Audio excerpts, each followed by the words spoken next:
احمده ونصلي على رسوله الكريم اما بعد فاعوذ بالله من الشيطان الرجيم بسم الله الرحمن الرحيم رب اشرح لي صدري ويسر لي امري واحلل عقدة من لساني يفقهوا قولي۔ اللہ تعالیٰ نے انسان کو جن بڑی بڑی نعمتوں سے نوازا ہے ان میں سے ایک نعمت اولاد کی نعمت ہے۔ قرآن حکیم میں اولاد کی ولادت کا ذکر ایک خوشخبری کے طور پر کیا گیا ہے۔ ارشاد باری تعالیٰ ہے، یا زکریا انا نبشرک بغلام اسمہ یحییٰ لم نجعل لہ من قبل سمیا۔ اے زکریا، ہم تجھے ایک بچے کی خوشخبری دیتے ہیں جس کا نام یحییٰ ہے، ہم نے اس سے پہلے اس کا ہم نام کبھی کسی کو نہیں کیا۔ تو گویا اولاد کا دنیا میں آنا انسان کے لیے ایک خوشخبری کی حیثیت رکھتا ہے۔ ایک اور جگہ پر اولاد کو دنیاوی زندگی کی رونق اور زینت کہا گیا ہے۔ ارشاد باری تعالیٰ ہے، المال والبنون زینت الحیات الدنیا، مال اور بیٹے دنیاوی زندگی کی زینت ہیں۔ اسی طرح انسان کے لیے اولاد ایک مددگار اور ایک بہترین غمخوار کی حیثیت بھی رکھتی ہے۔ اولاد سے انسان کی بہت سی توقعات بھی وابستہ ہوتی ہیں، لیکن اولاد والدین پر سب سے بڑا حق جو رکھتی ہے وہ تربیت کا حق ہے۔ اس لیے والدین کو اس معاملے میں اپنی ذمہ داری کا ثبوت دینا چاہیے، اور قیامت کے دن اس کے بارے میں ان سے سوال بھی ہوگا۔ قرآن پاک میں اللہ سبحانہ وتعالیٰ فرماتے ہیں، یا ایھا الذین آمنوا قوا انفسکم واہلیکم نارا، اے لوگو جو ایمان لائے ہو اپنے آپ کو اور اپنے گھر والوں کو آگ سے بچاؤ۔ گویا والدین کی ذمہ داری میں صرف یہی شامل نہیں کہ وہ بچوں کو تعلیم دیں یا ان کے کھانے پینے کا بندوبست کریں، بلکہ ان کی ذمہ داری میں سے ایک اہم ذمہ داری یہ ہے کہ وہ ان کی اچھی تربیت کریں اور انہیں آخرت کے بھیانک انجام سے محفوظ کریں، آگ سے بچائیں۔ ایک حدیث میں بھی آتا ہے، آپ صلی اللہ علیہ وسلم نے فرمایا، کلکم راع وکلکم مسئول عن رعیتہ، تم میں سے ہر شخص نگران ہے اور ہر ایک سے اس کی رعایا کے بارے میں، ماتحتوں کے بارے میں سوال کیا جائے گا۔ فالمرأة راعیۃ فی بیت زوجہا، اور عورت اپنے شوہر کے گھر میں نگران ہے، یعنی صرف باپ سے نہیں، ماں سے بھی پوچھا جائے گا کہ اس نے اپنے بچوں کی تربیت کیسے کی۔ اس لیے ہم دیکھتے ہیں کہ انبیاء علیہم السلام اپنی اولاد کے بارے میں ہمیشہ فکر مند رہے۔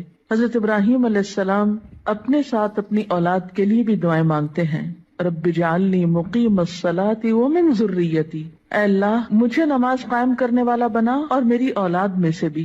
حضرت یعقوب علیہ السلام کے بارے میں آتا ہے کہ جب انہیں موت آئی تو اس وقت انہوں نے اپنے بچوں کو بلا کر کچھ پوچھا۔ قرآن پاک میں آتا ہے، ام کنتم شہداء اذ حضر یعقوب الموت اذ قال لبنیہ ما تعبدون من بعدی، کیا تم لوگ اس وقت حاضر تھے جب یعقوب علیہ السلام کے پاس موت حاضر ہوئی تو انہوں نے اپنی اولاد کو کہا کہ میرے بعد تم کس کی عبادت کرو گے؟ انہیں اس بات کا فکر نہیں تھا کہ وہ کھائیں گے کہاں سے یا رہیں گے کہاں پر، انہیں فکر یہ تھا کہ میرے بعد ان کی عبادت اور ان کی دین پر چلنے کی حالت کیسے ہوگی۔ اس لیے والدین کے ذمہ یہ بہت اہم کام ہے کہ وہ اپنے بچوں کی آخرت کی فکر کریں۔ اس لیے بچے کی تربیت کا اہتمام اس کی پیدائش کے ساتھ ہی بلکہ اس سے پہلے ہی شروع کر دینا چاہیے۔ بچہ جب ماں کے پیٹ میں ہوتا ہے تو اس وقت وہ ماں کے خیالات اور ماں کی عادات سے متاثر ہو رہا ہوتا ہے۔ اس موقع پر والدین کو خاص طور پر نیک اولاد کے لیے دعا کرنی چاہیے،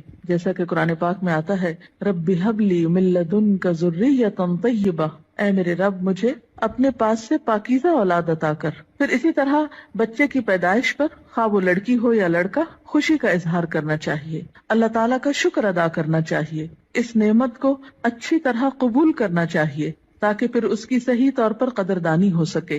احادیث مبارکہ سے ہمیں کچھ اور باتیں بھی پتہ چلتی ہیں کہ جب بچہ پیدا ہو تو اس کے کان میں آذان دی جائے، گویا پیدائش کے بعد سب سے پہلے اس کو اللہ کا نام سنایا جائے، اس کے سامنے اللہ کی عظمت کا اظہار کیا جائے۔ اسی طرح نبی صلی اللہ علیہ وسلم کی سنت سے ہمیں بچوں کی تہنیک کرنے کا بھی پتہ چلتا ہے۔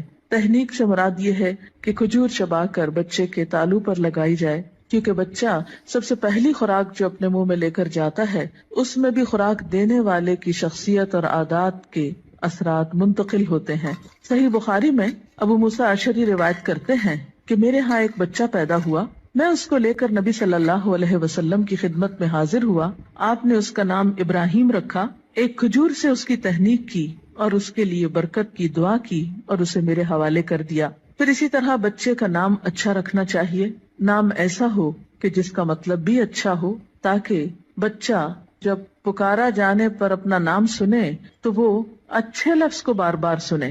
ایسا نام نہیں رکھنا چاہیے کہ جس کا پروننسیشن، تلفظ یا معنی اچھا نہ ہو. اسی طرح نومولود یعنی نئے نوزائیدہ بچے کے بارے میں یہ حکم بھی دیا گیا ہے کہ ان کے ولادت کے 7ویں دن ان کے بال منڈائے جائیں. بعض حکماء نے اس کی یا اطباء نے اس کی حکمت یہ بیان کی ہے کہ سر مڑنے سے سر کے مسامات کھلتے ہیں، نگاہ، سماعت اور سونگنے کی قوت کو فائدہ پہنچتا ہے. اسی طرح سنت میں ہمیں بچوں کا عقیقہ کرنے کے بارے میں بھی تعلیمات ملتی ہیں. عقیقہ کرنے میں ایک حکمت یہ ہے کہ انسان اپنے رشتہ داروں کو، غریبوں کو، ہمسایوں کو اس خوشی میں شریک کرتا ہے. اس موقع پر ان کے لیے گوشت بھجواتا ہے، یعنی عقیقے کے جو بکرے ہیں ان میں سے. پھر اسی طرح بچپن ہی سے بچوں کے ساتھ محبت اور شفقت کے ساتھ پیش آنے کا حکم ہے. بچہ صرف غذا کا ہی محتاج نہیں ہوتا، محبت و شفقت اور کیئر کا محتاج بھی ہوتا ہے. نبی صلی اللہ علیہ وسلم کا ارشاد ہے، جو ہمارے بچوں پہ شفقت نہ کرے اور ہمارے بڑوں کی عزت نہ کرے وہ ہم میں سے نہیں. پھر آپ دیکھیے کہ تربیت میں صرف محبت و شفقت ہی کافی نہیں ہوتی، بلکہ اس کے ساتھ ساتھ بچوں کو ڈسپلن سکھانا بھی بے حد ضروری ہوتا ہے. پھر یہ ہے کہ بچوں کی تربیت کے مختلف پہلو ہیں. ان کی تربیت میں ان کی ایمانی تربیت، اخلاقی تربیت، جسمانی تربیت، عقلی تربیت، نفسیاتی تربیت،